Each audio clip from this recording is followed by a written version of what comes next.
On est devant le café Good News, c'est un coffee shop à Paris où il y a quand même quelque chose d'assez particulier, c'est que tu as les boissons santé, c'est vegan, tu as des petits gâteaux, un petit coin librairie, mais ils sont là pour lutter contre l'exploitation des enfants qui travaillent dans le monde du café. On est vraiment là et c'est pour ça que ça me tenait à cœur de venir ici, avec le papier qui explique que je n'invente rien. 12 millions et demi d'enfants qui travaillent dans l'industrie du café et qui sont exploités, donc il faut faire vraiment gaffe avec ça, de vraiment respecter les enfants. On fera un gros peace et franchement, un gros peace and love à tous les enfants du monde, honnêtement, parce que c'est eux les grands créatifs. Allez, bye!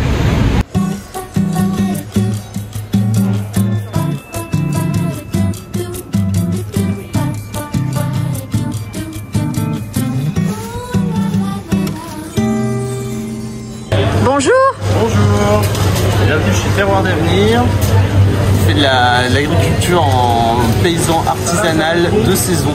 Ok. Et, voilà, on source les producteurs. On n'est pas forcément en bio, mais on cherche à avoir des modes de production sains et vraiment artisanal, le plus propre possible. Alors, ton idée? Oui, alors montre-moi un peu ce que tu as. Du coup, pour les poivrons, je vois qu'ils ont... On a des vieilles variétés de mini poivrons. Ouais. En gros, là, on a tellement de variétés différentes. En fait, c'est bien la preuve qu'on est de la semence population, c'est-à-dire des graines qui sont récupérées par les producteurs et non pas achetées par des entreprises comme Monsanto et tout ça. Là, en l'occurrence, on a des piments doux des Landes, qui sont typiques de la région des Landes. Voilà, on a tout type de calibre. Là, on peut voir que c'est vraiment paysan artisanal dû au... En fait, on n'a rien de régulier. Oui, en fait, c'est ça que j'aime.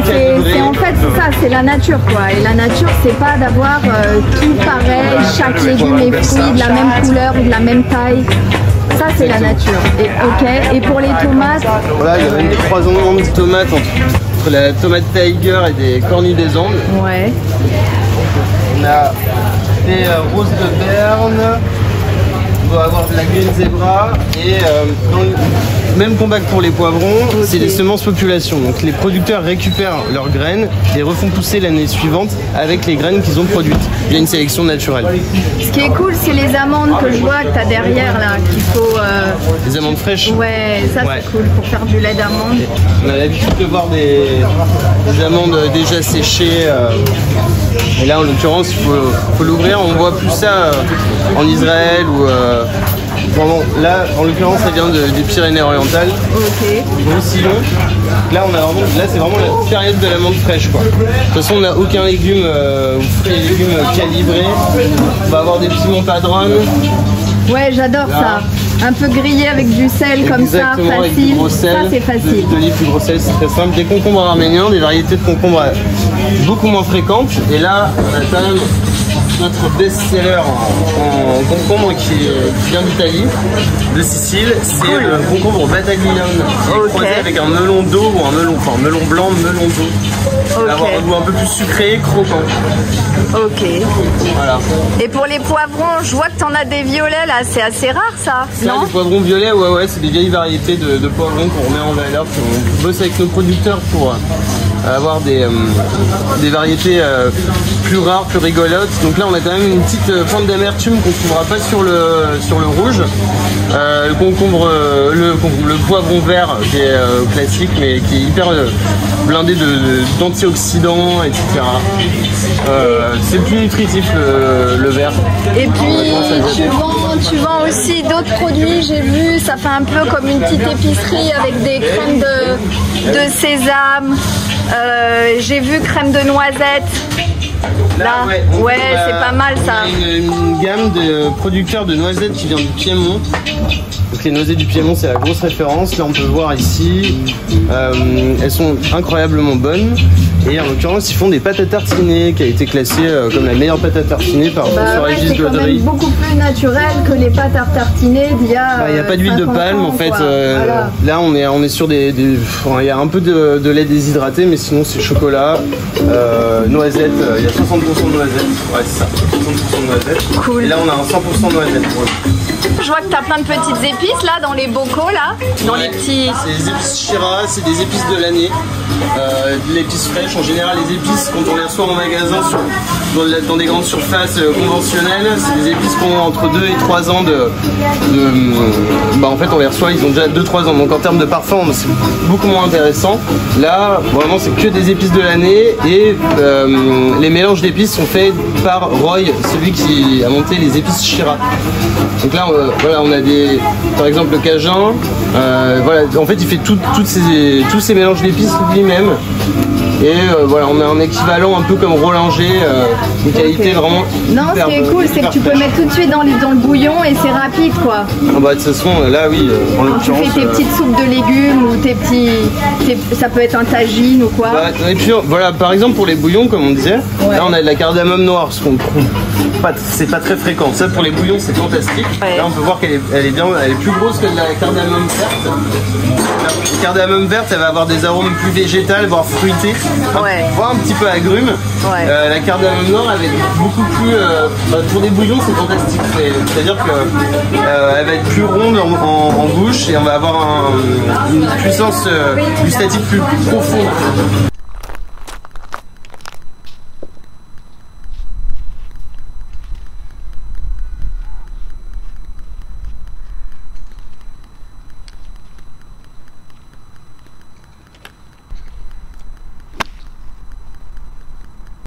Bah voilà, que je boive ma petite boisson kombucha. Voilà. Pour l'hydratation, c'est top. Pour jouer pendant que tu joues et que tu as besoin d'une santé maximale, c'est fantastique.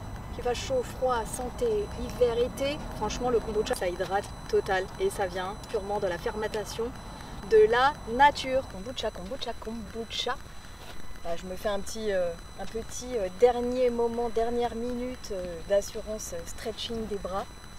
Donc voilà le petit twisting que tout le monde fait, que je vois à chaque fois avant les entraînements, avant le swing au golf. On est d'accord, mais en fait c'est pas du tout assez.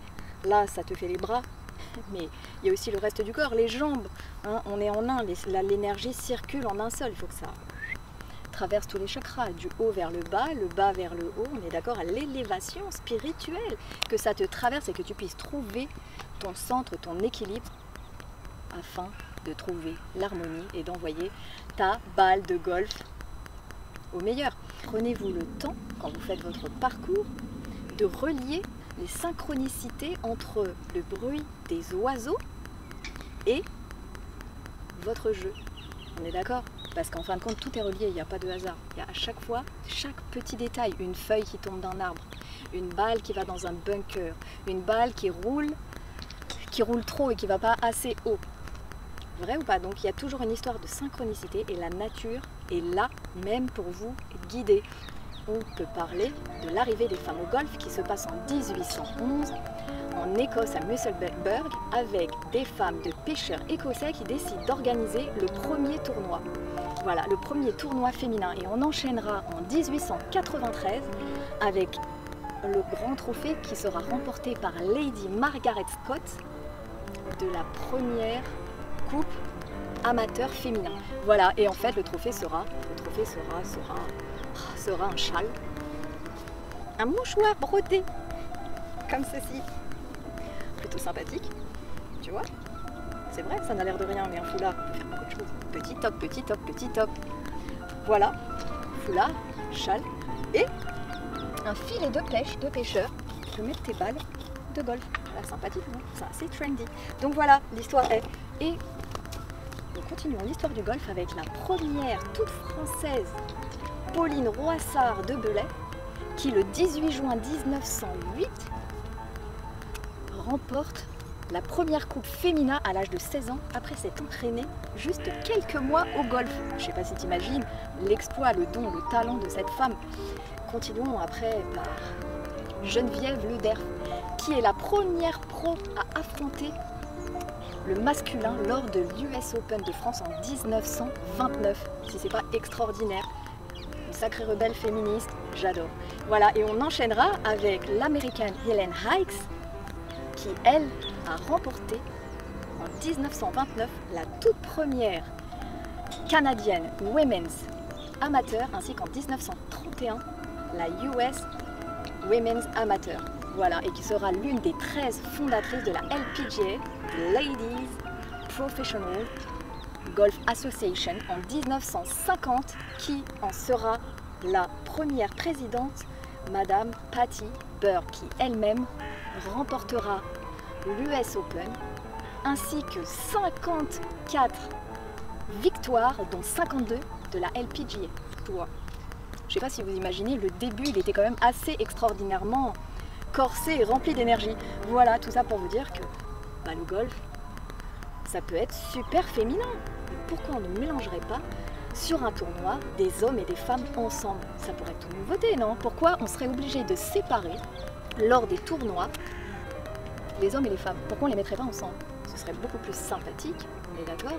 Et puis il y aurait cette notion de complémentarité qui est quand même hyper importante, avec cette complémentarité du masculin, du féminin, qu'on reviendrait encore à la graine, de la source, de la fleur de vie, tu vois, de l'arbre, du fruit, du juste. On serait en plein en fait dans l'équilibre de l'intelligence humaine. Voilà, moi je vous dis ça, mais évidemment ce remporterait là, on ne pourrait pas changer par rapport aux 18 trous qui ont été instaurés, mais qui ont commencé avec 12 trous. Donc on a commencé avec 12 trous, mais en fait on a continué avec 18 trous, parce qu'en fait il y a plusieurs grands trous qui ont été divisés en plusieurs, donc du coup ça a donné, enfin bon, tu vois le casse-tête, 18 trous.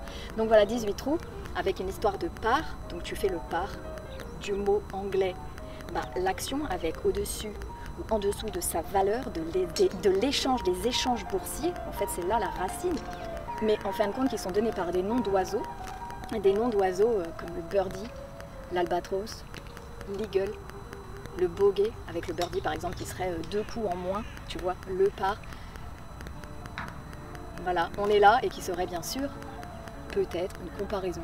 Pourquoi pas une comparaison à l'art du yoga, avec cette histoire de comparer en fin de compte le golf en rapport avec la nature, à l'art du yoga qui est en corrélation évidemment à tout instant, l'instant du moment présent, avec la nature, avec toutes ces poses yogiques qui sont évidemment appelées par des noms aussi, pas d'oiseaux mais d'animaux. Ça veut dire le papillon, la pose du papillon, la pose du chien, la pose du cobra, la pose du chameau, la pose de la tortue, la pose du singe, grand écart. Enfin vous voyez, en fin de compte, il y a toujours une histoire entre l'équilibre et la nature qui nous traverse du spirituel, du bas vers le haut et du haut vers le bas, de l'élévation spirituelle à la racine du centre du yoni, voilà, de la graine de vie que nous sommes tous ici, au golf, voilà, pour apprécier, voilà, la nature. Allez, je vous fais un gros peace and love. Bye!